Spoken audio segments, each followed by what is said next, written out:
Xi's military purge exposes deep divisions over Taiwan and command authority. Beijing on January 24 announced that Central Military Commission Vice Chairman Zhang Youxia and Joint Staff Department Chief Liu Junli were under investigation. A move quickly followed by an unusually harsh editorial in the People's Liberation Army's official newspaper.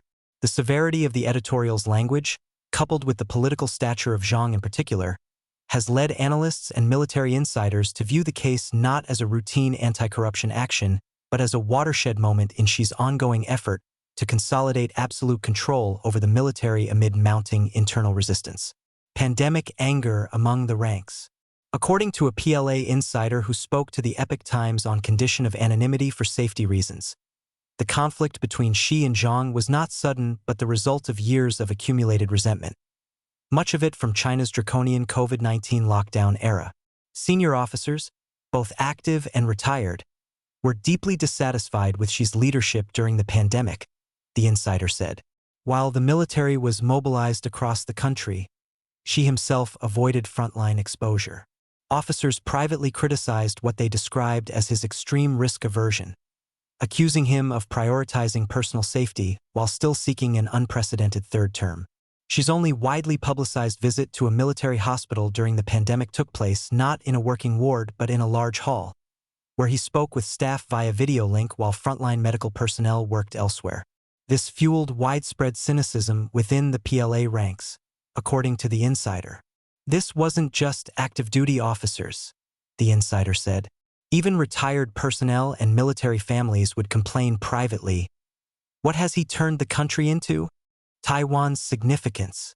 While the pandemic intensified leadership tensions, the insider said the Taiwan issue lies at the heart of the power struggle. According to the insider, Zhang and a majority of senior PLA commanders opposed launching a military invasion of Taiwan, warning that a real war would entail catastrophic casualties and equipment losses. All the effort in building a service branch could be wiped out in a single campaign, the insider said, summarizing the view of many officers. Military drills could portray strength in peacetime, but actual war carries risks on an entirely different scale. Xi's push for reunification with Taiwan through force is widely seen as driven less by military strategy than by political survival. According to the insider, Xi fears that stepping down would expose his family to corruption investigations and political retaliation, leaving him determined to secure a historic achievement, such as unifying with Taiwan, to legitimize his continued rule. Anti-corruption as a political weapon. The insider acknowledged that corruption is widespread within the PLA, including the buying and selling of ranks. However, the insider argues that Xi's current anti-corruption campaign has become a selective political tool. Commanders who fall out of favor are targeted, while systemic responsibility, ultimately resting with the top leadership, is ignored. The insider also rejected a Wall Street Journal report alleging that Zhang leaked nuclear secrets to the United States, calling such claims pure fabrication designed to create pressure and project the illusion that the military is fully under Xi's control. The Epoch Times cannot independently verify either claim. An unusual silence from the ranks. Other China observers pointed out that perhaps the most striking development following Zhang's downfall has been what did not happen. Lai Jianping, a former Beijing lawyer and president of the Canada-based Federation for a Democratic China, told the Epoch Times on January 29 that the PLA and regional units have shown an unusually muted response, departing sharply from the typical wave of loyalty pledges and denunciations that follow the purge of a senior official. Lai said the political shock of Zhang's case approaches the scale of Mao-era purges, noting that Zhang occupied a position second only to one within the military and had long been regarded as a trusted ally of Xi. That could be taken down suggests this is not a simple corruption case, Lai said. It fits the logic of elite power struggle or structural reorganization at the very top. The absence of public alignment, he added, reflects deep uncertainty within the regime. Some officials question the political legitimacy of the investigation, while others fear the situation could still reverse.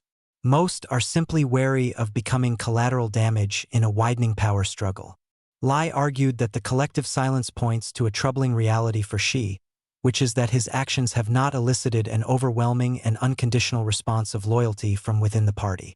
Instead, The episode has exposed declining cohesion at the center of power and a growing erosion of political trust. The 2027 Taiwan Timeline. A January 26 analysis by the DC-based think tank Jamestown Foundation supports the view that the Taiwan issue is central to the power struggle. The report noted that she has demanded the PLA be capable of invading Taiwan by 2027, a benchmark that Zhang and Liu viewed as unrealistic. Their internal planning suggested a much longer timeline, possibly extending to 2035. According to the report, Zhang's approach to joint operations training failed to meet Xi's accelerated timetable. As the final training cycle before 2027 began this month, disagreements escalated from planning disputes into outright non-compliance, directly challenging Xi's authority. The removal of Zhang and Liu, the report argued, reflects Xi's prioritization of political loyalty over professional military judgment. While this may heighten internal instability, it does not alter Xi's determination to meet the 2027 deadline. Li Jing and Luo Ye contributed to this report.